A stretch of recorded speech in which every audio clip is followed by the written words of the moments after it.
Hi everybody, and welcome to a very special edition of Optic Nerve.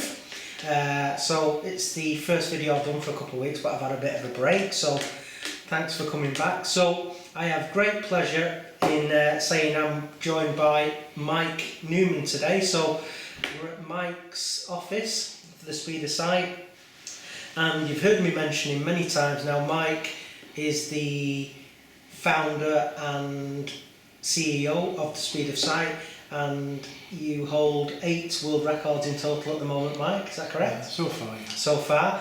And what we're going to be talking about today, it's not really the charity and the work that the charity and Mike's team does.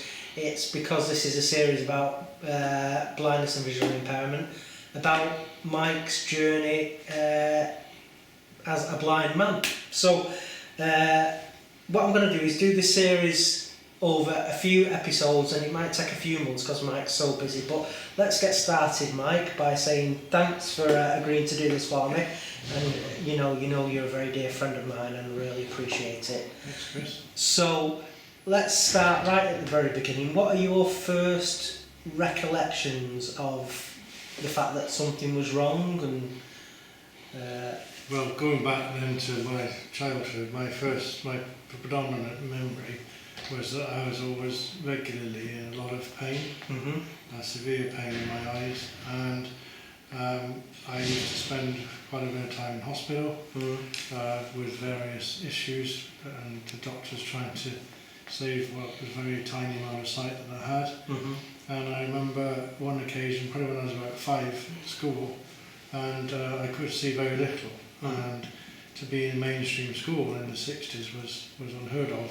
So I went to primary school, and I remember at lunchtime, it was a sunny day, and it was daylight or sunlight that used to create the amazing amount of pain in my eyes.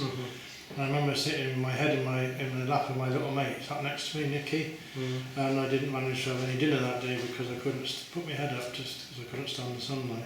So my early memories, from a disability point of view, was I was regularly in an awful lot of pain. And what's the condition that ultimately led to your eyes being removed? Well, I was born with glaucoma. Right, so quite a lot of people have heard of that, and it's quite a common condition, but you had a very severe case of that. Yeah, to be born with it is unusual, not unique, but unusual, and that would mean that your prognosis of any sight at all is very, very unlikely. And I also had these other issues like used to get what they call a regular hemorrhaging in the eyes, where the eyes would bleed. And also when I was about 3, I think I spent 3 months in hospital because I had detached retinas, and we were trying to repair those. So my early childhood was dominated by my eyes playing me up, if you like, and restricting my life. And obviously, we don't want to make anyone feel nauseous, but you had your eyes completely removed, both of them. And what age was that when that happened? Well, I had my first eye, I was going to say, my right eye taken away when I was about 7. Yeah. And then my left eye removed when I was around about 13 or 14. Okay. When I had my first eye removed, I obviously was upset at the fact that you can do something like that. You know that it's not going to get. You know then it's not going to get better. And when I got to having my second eye out, I had no sight at all then. The little bit I did have, the tiny bit I had, was gone. But when you tell you that the only way you're going to feel well is that to remove your eye, that is the seal of doom, if you like. Yeah. You know then, well, I know it doesn't work, but it's never going to get better if I haven't got one. Yeah, true enough. And obviously you were then coming to terms with that as a young child, and obviously you still have to go through the whole school system and everything. So did you attend a special school then for the blind? I did. Well, I started with going to mainstream infant school, and unfortunately we're talking here late 60s, early 70s. Unfortunately, at that time, to move on to sort of what you used to call junior school in those days, I had to go to segregated education, which was 50 odd miles away from where I lived. And that was an experience that I didn't enjoy. I had a very torrid time at boarding school. Yeah. But I was extremely lucky though. Just as I started secondary school education, I was through the fantastic mum I've got.